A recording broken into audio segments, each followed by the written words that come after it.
Hello students, कैसे हैं आप लोग? Welcome to this session. My name is Dr. Kavita Rawat, your English teacher from ICT Virtual Classroom. Today we are going to start our next topic in grammar, that is non-finite verbs. तो बच्चों words आपने पढ़े होंगे, जितने भी हमारे action words हैं सारे हमारे क्या होते हैं, वर्ब्स होते हैं. बट यहाँ पे हम किसकी बात कर रहे हैं? Non finite verbs. Non finite verbs further जो है हम इन्हें डिवाइड करते हैं इन्फिनेटिव्स में, gerunds में और पार्टिसिपल में. Clear? Participle further divided into 3 में होता है, प्रेजेंट पार्टिसिपल, पास्ट पार्टिसिपल और परफेक्ट पार्टिसिपल. क्लियर? अब जो डिफरेंस क्या है कि नॉन फाइनाइट वर्ब होते हैं ये अकॉर्डिंग टू द टेंस नहीं चलते हैं. जितने भी हमारे टेंसेज हैं राइट, फाइनाइट वर्ब्स है, वो क्या चलते हैं? अकॉर्डिंग टू द टेंस चलते हैं. तो जितने हमारे टेंस है वो फाइनाइट वर्ब होते हैं.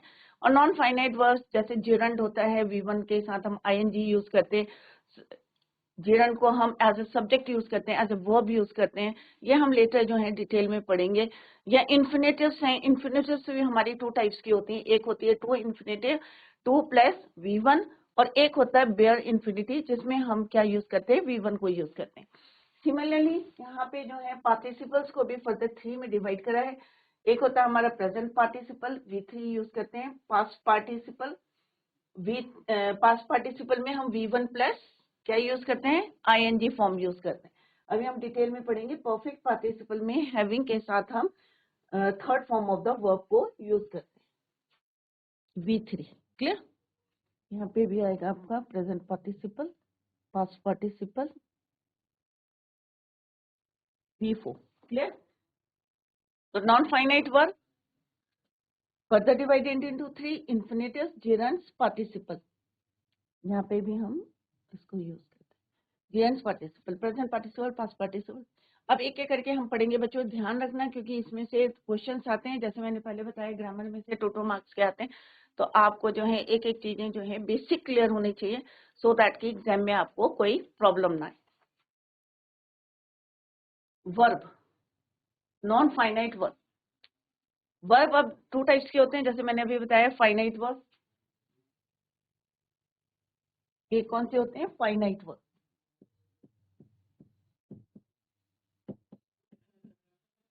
दूसरे होते हैं हमारे नॉन फाइनाइट वर्ब.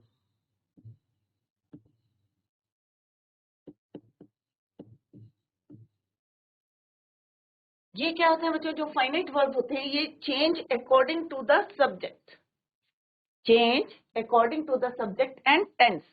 टेंस के और सब्जेक्ट के अकॉर्डिंग हम इनको चेंज करते हैं. किसके? Subject and tense. ये जो है ना तो सब्जेक्ट के अकॉर्डिंग चेंज होते हैं, ना हमारे टेंस के अकॉर्डिंग चेंज होते हैं. उन्हें हम कहते हैं नॉन फाइनाइट वर्ब. तो फाइनाइट वर्ब जितने आपके टेंसेस हैं सब क्या हैं बच्चों? फाइनाइट वर्ब में, क्योंकि उन्हें हम चेंज करते हैं according to the tense. But non finite verb को हम जो है do not change according to the subject and tense. Clear? तो यही डिफरेंस है हमारा फाइनाइट और नॉन फाइनाइट वर्ब में. एक को हम टेंस और सब्जेक्ट के अकॉर्डिंग चेंज करते हैं, एक को हम सब्जेक्ट और टेंस के अकॉर्डिंग चेंज नहीं करते. Non finite verbs further divided into 3. एक होते हैं इन्फिनेटिव्स, दूसरा हमारा होता है gerund, and next is your participle. Next क्या होते हैं आपके? पार्टिसिपल.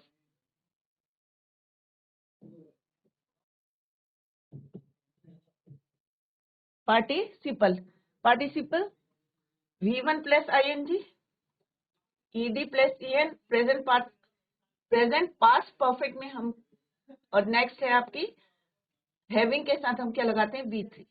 तो प्रेजेंट पास्ट परफेक्ट और नेक्स्ट है आपका हैविंग के साथ V3. इसको अभी हम डिटेल में पढ़ेंगे तो आपको और ज्यादा क्लियर हो जाएगा. Clear? Non finite are verbs that do not completely. अब व्हाट इज द डेफिनेशन? अब डेफिनेशन डिस्कस करते हैं बच्चों. अब प्रेजेंट पार्टिसिपल में हम क्या यूज करते हैं? थोड़ा सा यहाँ कंफ्यूज हो रहे हैं हम, अभी लेटर डिटेल में पढ़ेंगे. V1 प्लस ing यूज करते हैं. प्रेजेंट पास्ट पार्टिसिपल में ed और en लगाते हैं हम, और हैविंग के साथ हम V3 लगाते हैं perfect participle. Non finite verbs क्या होते हैं? Non finite verbs are verbs that do not completely act as verbs. अब जेरंड भी आपका नॉन फाइनाइट है, but it is not necessary कि वर्ब की तरह ही एक्ट करें, बट कई जगह हम कैसे यूज करते हैं, as a subject, as a verb, अभी हम लेटर पढ़ेंगे बच्चों। Act as verbs, non finite है नो सब्जेक्ट, कोई सब्जेक्ट नहीं होता, नो मॉडल्स होते हैं, and no tense. They do not get affected by the number of subjects और पर्सन। अगर हम फाइनाइट वर्ब की बात करते हैं बच्चों, तो सब्जेक्ट और टेंस का इफेक्ट पड़ता है वर्ब पे, बट अगर हम नॉन फाइनाइट वर्ब की बात करेंगे तो उनका इफेक्ट जो है do not get affected by subject और नंबर ऑफ द सब्जेक्ट या person of the subject. Clear बच्चों? तो ये कुछ बातें हैं जो अभी हमने डिस्कस करी, अभी हम डिटेल में 1 बाय 1 करेंगे बच्चों। तो I hope it is clear to you कि किस तरह से जो हमारे नॉन फाइनाइट वर्ब्स होते हैं, that do not completely act as verbs, they have no subject and tense, they do not get affected by number of subject or number of persons. Clear? Next है difference क्या है दोनों में, finite verbs and non finite verbs.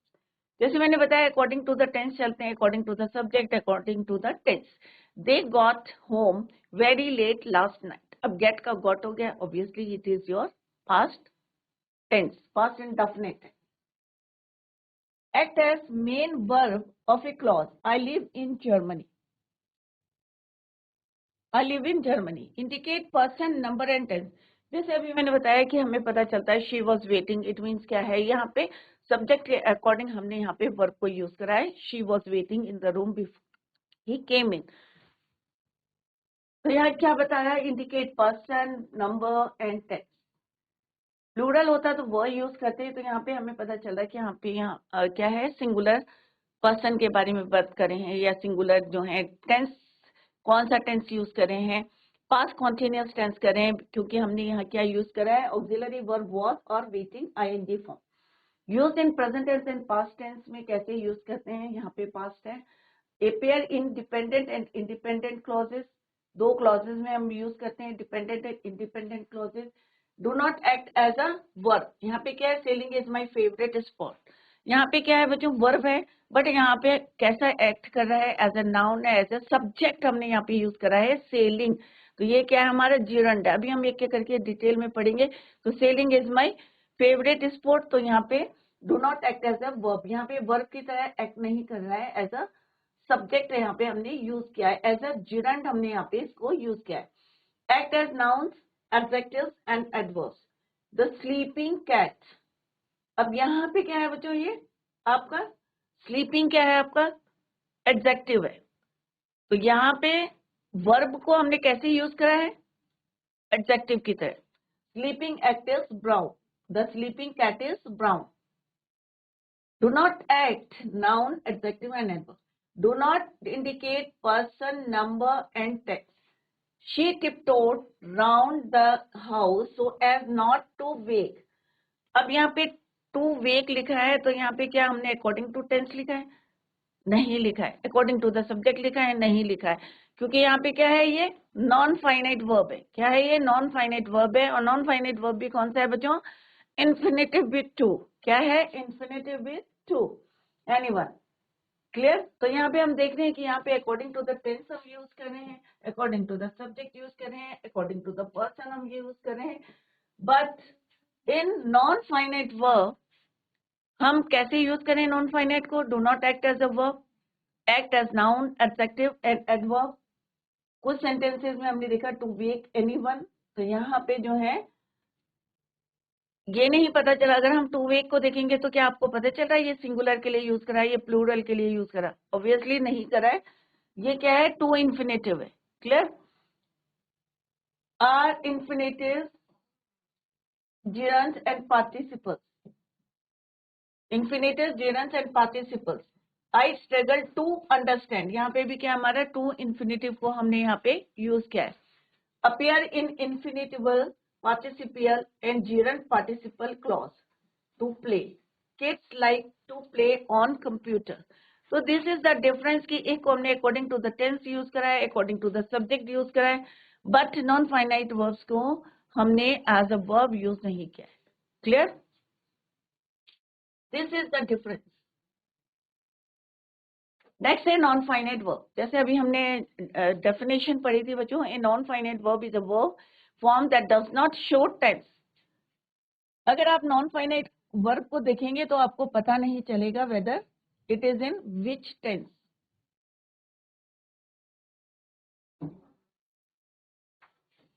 कौन से tense में।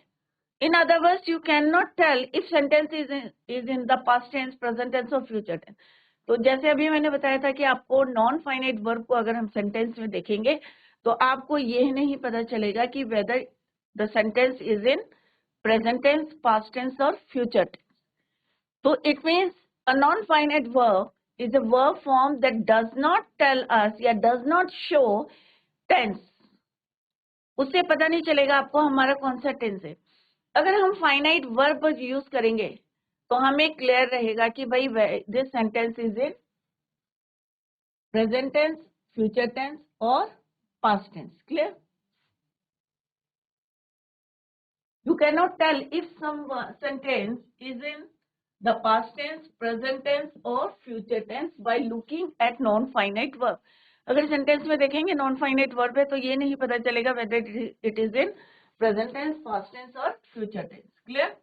Therefore, a non-finite verb is never the main verb in a sentence. अब finite verb में क्या होता है, हमारे जितने भी वर्ब होते हैं हम उनको मेन वर्ब की तरह यूज करते हैं।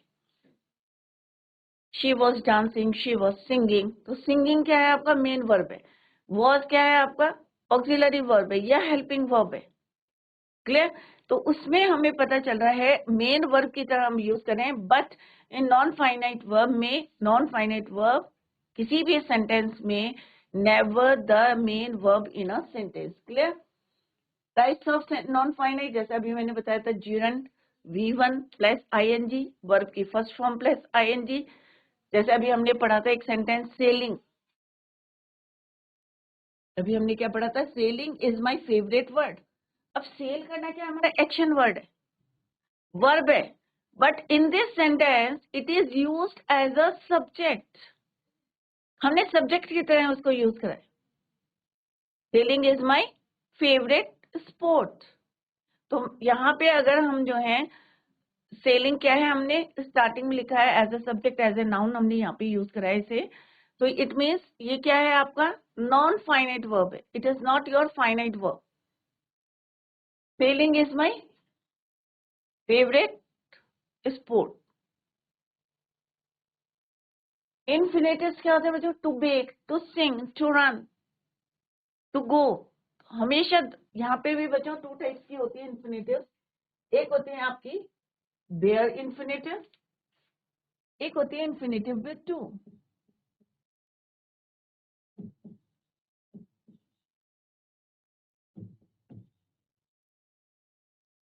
विथ टू और दूसरी होती है विदाउट टू, जिसको हम क्या कहते हैं बेयर इन्फिनेटिव।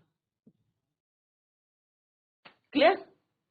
तो infinitive with to, bare infinitive, जिसमें हम टू को नहीं यूज करते वर्ब की फर्स्ट फॉर्म को यूज करते हैं।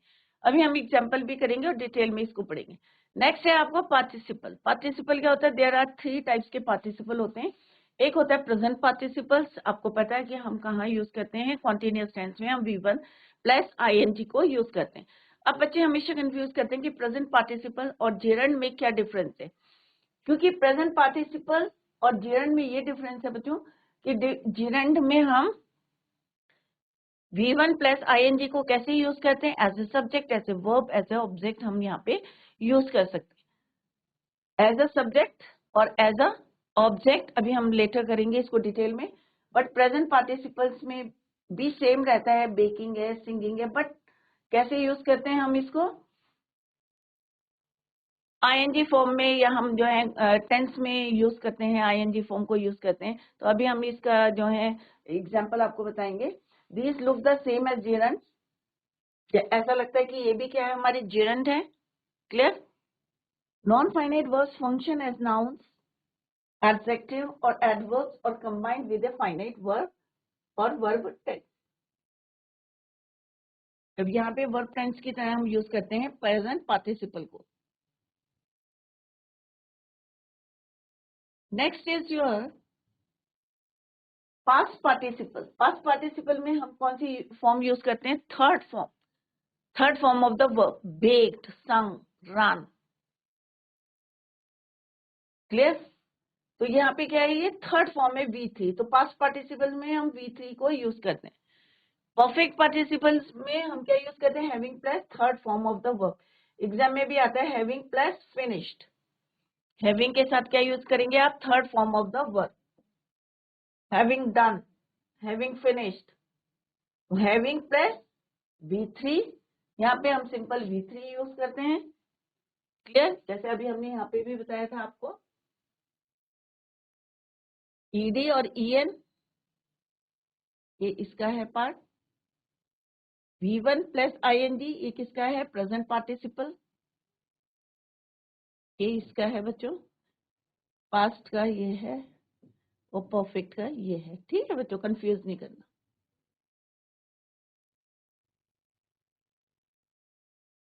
आई hope it is clear to you बच्चों। V1 plus ING। अब हम कंपैरेटिवली देखेंगे जेरंड, इन्फिनेटिव और पार्टिसिपल्स। तीनों को इकट्ठा करेंगे जिससे आपके जो डाउट्स हैं वो क्लियर हो जाएंगे। तो 3 टाइप्स के हैं non finite verb, further divided into 3। एक होते हैं आपके gerunds, second is your infinitives further divided into 2। कौन कौन से होते हैं बच्चों? एक होता है बेयर इन्फिनेटिव और एक होता है इन्फिनेटिव विथ 2।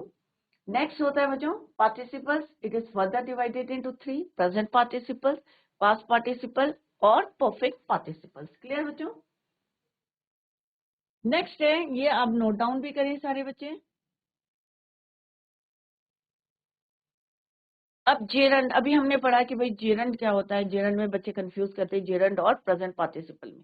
तो अभी आपको क्लियरिटी रहेगी कि क्या जो है डिफरेंस है दोनों में। तो पहले हम जेरंड पढ़ते हैं बच्चों। Act as a noun, act as a subject की तरह, नाउन की तरह हम यूज करते हैं जेरंड को। अब फर्स्ट एग्जाम्पल क्या है बच्चों? Smoking is bad for health. अब यहाँ पे स्मोकिंग क्या है बच्चों? आपको वर्ब है, बट इस सेंटेंस में क्या है बच्चों? ये it is your subject, noun है, इज बैड फॉर हेल्थ। अब किसका है ये सब्जेक्ट? वर्ब का है। अब वर्ब कौन सा है यहाँ पे? इज क्या है आपका? Auxiliary verb. तो वर्ब का सब्जेक्ट की तरह यहाँ पे एक्ट किया है किसने? स्मोकिंग ने। या अगर हम सेलिंग के लिए, सेलिंग जैसे अभी लिखा था इज माई फेवरेट स्पोर्ट, तो सेलिंग भी क्या है आपका? इस वर्ब का क्या है? सब्जेक्ट है। तो यहाँ पे स्मोकिंग और sailing is not your subject, is not your verb, but it act as a subject. Subject की तरह काम कर रहा है, नाउन की तरह काम कर रहा है।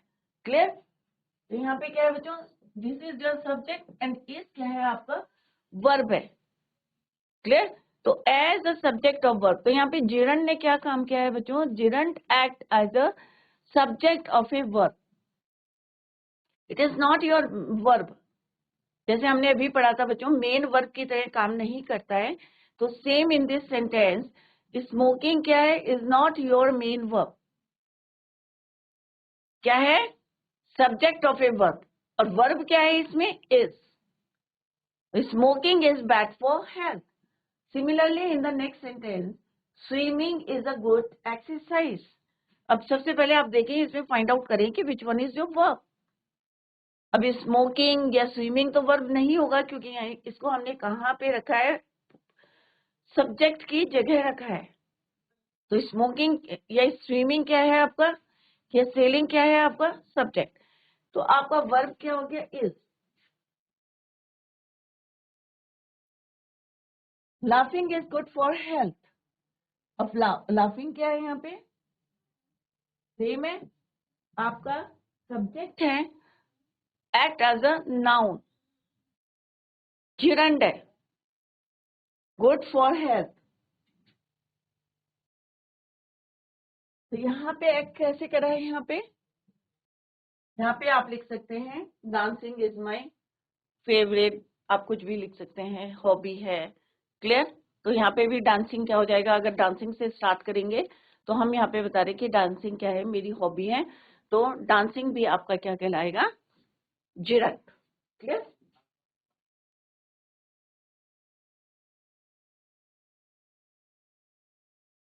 तो यहाँ पे इसको लिख लेते हैं बच्चों। ये क्या है आपका सब्जेक्ट, ये आपका क्या है वर्ब, ये क्या है सब्जेक्ट वर्ब सब्जेक्ट वर्ब। तो यहाँ पे जेरंड ने किसका काम किया है बच्चों? Act as a subject of a verb, noun act as a noun, act as a subject. Clear? तो यहाँ पे जो है स्विमिंग हो गया आपका, स्मोकिंग, लाफिंग, डांसिंग, सेलिंग, ये सारे जो हैं क्या हैं आपके सब्जेक्ट है। और किसका सब्जेक्ट है? वर्ब का सब्जेक्ट है। नेक्स्ट सेंटेंस में सारे बच्चे ध्यान दें, इसमें थोड़ा सा आपको लगेगा। नेक्स्ट सेंटेंस में क्या है? As the object of a verb. अब जेरंड को हमने पहले कैसे यूज करा? आपको सब्जेक्ट की तरह। नेक्स्ट में हम यूज करेंगे as a object. As a object of verb कैसे यूज करा हमने? Let's see. She likes swimming. क्या लिखा हुआ है यहाँ पे? शी लाइक्स स्विमिंग, उसे स्विमिंग अच्छी लगती है। अब जैसे हमने पहले भी पढ़ा था बच्चों, टेंसेस पढ़ी थी, तब भी मैंने आपको बताया था कि सब्जेक्ट वर्ब ऑब्जेक्ट क्या होता है इन अ सेंटेंस। क्लियर? तो इन this sentence she likes swimming, तो शी क्या हो गया बच्चों आपका सब्जेक्ट, लाइक्स क्या हो गया आपका वर्ब, तो स्विमिंग क्या होगा बच्चों आपका ऑब्जेक्ट। तो यहाँ पे स्विमिंग क्या होगा बच्चों? It is not a verb, it is the object. और ऑब्जेक्ट भी किसका है? वर्ब का। कौन से वर्ब का? लाइक्स का। क्लियर? तो स्विमिंग आपका वर्ब की तरह एक्ट नहीं कर रहा है, यहाँ पे ऑब्जेक्ट की तरह वर्क कर रहा है। शी लाइक्स, ये क्या है आपका वर्ब, ये क्या हो गया आपका ऑब्जेक्ट। तो यहाँ पे आप देख रहे होंगे कि as a subject act as a noun या as a subject of a verb, but in the next sentence कैसा एक्ट कर रहा है? Act as a object of a verb. और ऑब्जेक्ट क्या है आपका? Likes. She likes swimming, I like swimming, this is your object. तो आप ध्यान दें, क्या है यहाँ पे स्विमिंग को हमने according to the tense use करा है? क्या हमने यहाँ पे स्मोकिंग को according to the tense use करा है या according to the subject use करा है? ऑब्वियसली नहीं यूज करा है। क्लियर? तो नॉन फाइनाइट वर्ब की यही पहचान है बच्चों कि इनको हम जो है do not use according to the tense, according to the subject. Clear? तो यहाँ पे smoking is bad for health, तो स्मोकिंग यहाँ पे अकॉर्डिंग टू द टेंस नहीं है, that is why it is your non finite verb. Swimming is a good exercise, again swimming laughing according to the tense use नहीं हुए हैं, that is Y. क्या इनको देख के आपको लगता है कि आपको टेंस पता चल रहा है? नहीं पता चल रहा है। क्लियर? तो दैट इज वाई क्या है ये जिरंड, नॉन फाइनाइट वर्ब। तो हमने देखा जिरंड को हमने यूज करा as a object of verb. क्या यहाँ पे लिख सकते हैं आई लाइक डांसिंग, लाइक और डांसिंग। क्लियर? तो लाइक क्या हो जाएगा बच्चों? Verb, this is your object. तो स्विमिंग, अभी आपने देखा कि स्विमिंग डांसिंग पहले वाले सेंटेंस में क्या थे बच्चों? ये एज अ सब्जेक्ट हमने यूज करा था, but in the next sentence हमने इनको कैसे यूज करा? जिरंड को as a object of a verb, verb के ऑब्जेक्ट की तरह हमने यूज करा। दो आपको क्लियर हो गए कि जिरंड को हम कैसे यूज करते हैं as a subject of a verb. तो ये भी क्लियर होना चाहिए कि आपको ये सब्जेक्ट है, ये हमारा वर्ब है, ये हमारा ऑब्जेक्ट है in a sentence. Clear? As the object of a preposition. अब सबको पता है प्रपोजिशंस क्या होते हैं? क्लियर? ये हमने पहले जो है पूरा टॉपिक पढ़ा है पार्ट्स ऑफ स्पीच में। अब यहाँ पे क्या है? यहाँ पे preposition, he is fond of swimming. कौन सा है बच्चों प्रपोजिशन? ऑब्वियसली क्या है? ऑफ। ये कनेक्ट करते हैं डिफरेंट जो है वर्ड्स को एक दूसरे से, या आप कह सकते हैं नाउन को जो है कनेक्ट करते हैं इन अ सेंटेंस। तो preposition he is fond of swimming. अब यहाँ पे फॉर्म ऑफ, ऑफ क्या है आपका? प्रेपोजिशन। स्विमिंग क्या है आपका? जिरंड। तो यहाँ पे ऑब्जेक्ट का है, काम कर रहा है, he is fond of swimming. तो स्विमिंग क्या है यहाँ पे? ऑब्जेक्ट है। ही क्या है आपका? सब्जेक्ट है। क्लियर? तो यहाँ पे स्विमिंग ऑब्जेक्ट है, तो किसका ऑब्जेक्ट है बच्चों? पहले यहाँ पे वर्ब का ऑब्जेक्ट था, यहाँ पे किसका ऑब्जेक्ट है? प्रपोजिशन का ऑब्जेक्ट है। तो of is your preposition, swimming is your object. इसीलिए बच्चों पहले यही बताया गया था कि आपको सेंटेंस में यू मस्ट नो, पता होना चाहिए, यू शुड नो कि which one is your subject, which one is your verb, which one is your object. अगर ये आपको जो है क्लियर रहेगा कि इस सेंटेंस में ये सब्जेक्ट है, ये हमारा ऑब्जेक्ट है, तो अभी यहाँ पे क्लियर है कि ये ऑफ क्या है आपका? प्रपोजिशन है, और स्विमिंग क्या है आपका? ऑब्जेक्ट है।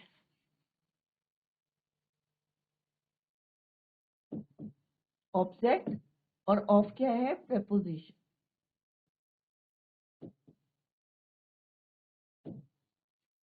तो हमने देखा कि स्विमिंग को, एक जिरंड को हमने, एक वर्ब को हमने किस तरह से एज अ सब्जेक्ट यूज करा, as subject of a verb, as a object of a verb use करा, और नेक्स्ट में हमने यूज करा किसे? As the object of a preposition. Clear? In the next sentence, of क्या है आपका? Preposition, this is your object. Preposition, object. इससे पहले क्या था? वर्ब का ऑब्जेक्ट। उससे पहले क्या था? वर्ब का सब्जेक्ट था। तो हमने जिरंड को अलग अलग कैसे यूज करा, ये हमने यहाँ पे डिस्कस करा। As a subject of a verb, as a object of a verb, as a object of a preposition. Clear? Next है बच्चों, हम complement, as a complement of a verb, swimming या जो हमारे जिरंड है उनको हम कैसे यूज करते हैं? As a complement of a verb, verb का कॉम्प्लीमेंट। अब यहाँ पे क्या है? My hobby is collecting stamp. तो वर्ब क्या है यहाँ पे आपका? इज। तो कलेक्टिंग स्टैम्प क्या है? यहाँ पे कॉम्प्लीमेंट है, किसका है? वर्ब का कॉम्प्लीमेंट है कि मेरी हॉबी क्या है? Collecting stamp. नेक्स्ट क्या है? My favourite pass time is bird watching. तो यहाँ पे क्या है बच्चों? इज क्या है आपका? वर्ब। बर्ड वॉचिंग क्या है? वॉचिंग आपकी complement of a verb, gerund. ये क्या है आपका? Complement.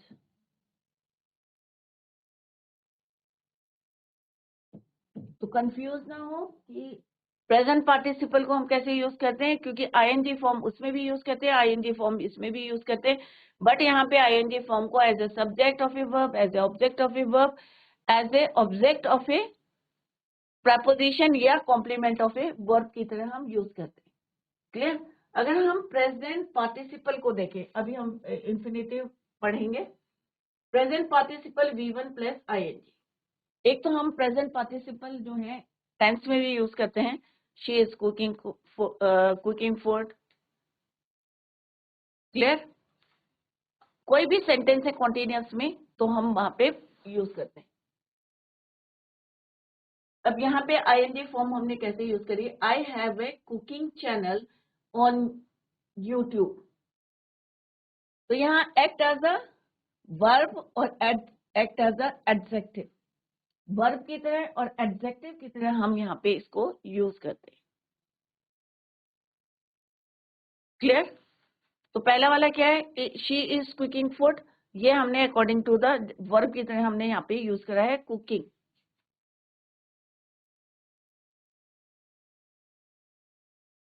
I have a cooking channel, I saw him playing. Past participle में थर्ड फॉर्म यूज करते हैं, he is a retired army officer. अब आर्मी ऑफिसर कैसे है? रिटायर्ड, एडजेक्टिव की तरह हमने यहाँ पे यूज करा है, retired army officer. I have written a letter, ये हमने according to the tense use करा है, क्योंकि हमें पता है परफेक्ट टेंस में हम third form of the verb को यूज करते हैं। I have written a letter. Clear? Present perfect tense. I was worried about you.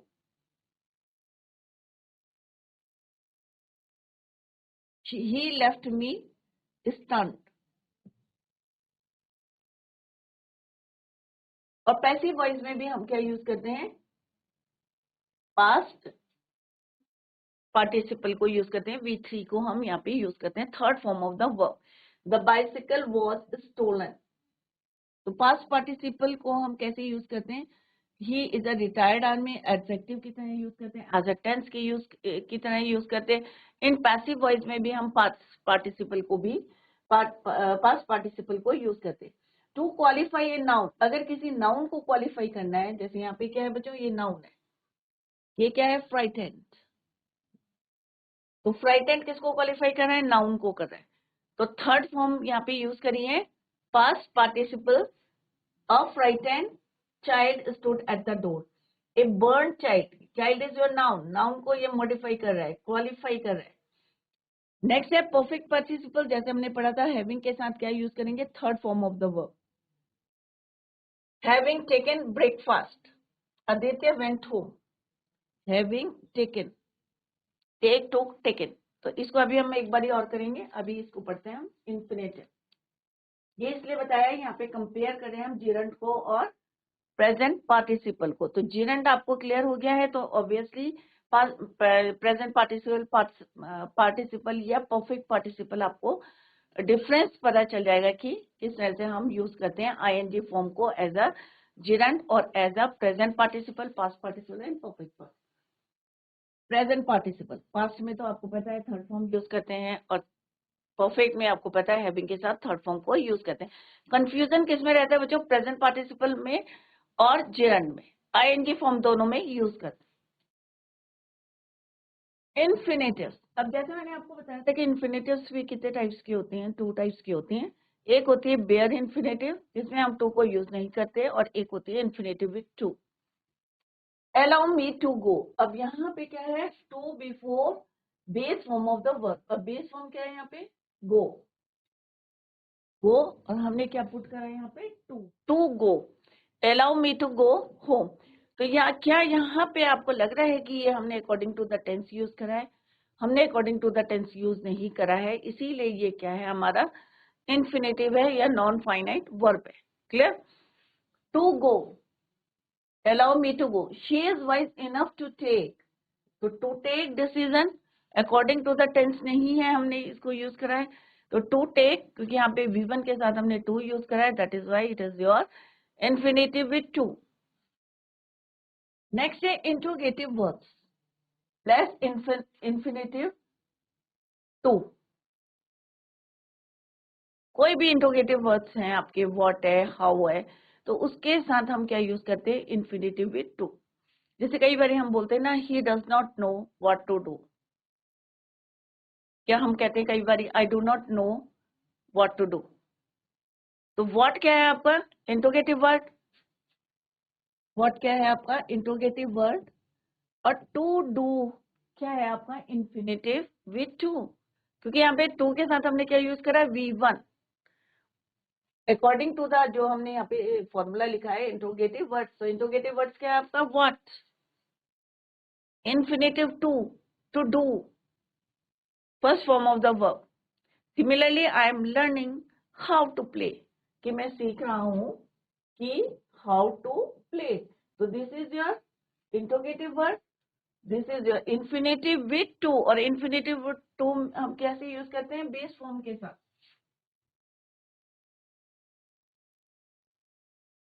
To and this is your V1, to V1. और ये आपके होंगे interrogative words. Is it clear. Similarly here to के साथ हमने V1 use करा है, to के साथ हमने क्या यूज करा है, V1. Is it clear. तो ये हमारी क्या थी, इन्फिनेटिव विथ टू. जैसे अभी हमने बताया कि टू टाइप्स के होते हैं infinitive. Infinitive with to, base form के साथ हम टू को यूज करते हैं. नेक्स्ट होती है हमारी बेयर इन्फिनेटिव, जिसमें हम टू को यूज नहीं करते, सिंपल हम V1 को यूज करते हैं. लेट मी डू, अब कई बार एग्जाम में क्वेश्चन क्या आते हैं, लेट के साथ क्वेश्चन आते हैं. तो जब भी लेट के साथ कोई क्वेश्चन आएंगे तो वर्ब की फर्स्ट फॉर्म के साथ आप टू को यूज नहीं करेंगे, बेयर इन्फिनेटिव को यूज करेंगे। Let him do his homework, let him go, तो हम ये नहीं बोलते लेट हिम टू गो, क्या बोलते हैं बच्चों? लेट हिम गो या let him do his homework. तो क्या है यहाँ पे हमने टू यूज करा है? नहीं यूज करा है।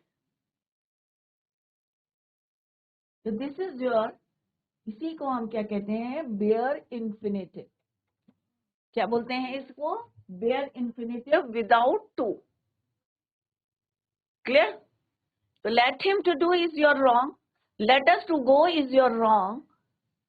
क्या सही है बच्चों? Bare infinitive means when we use V1 without to, then it is called your bare infinitive. Is it clear बच्चों? तो जितना आज पढ़ाया है revise at home. Tomorrow we will continue the, or in the next lecture we will continue the same. Till then, bye, take care, have a nice day.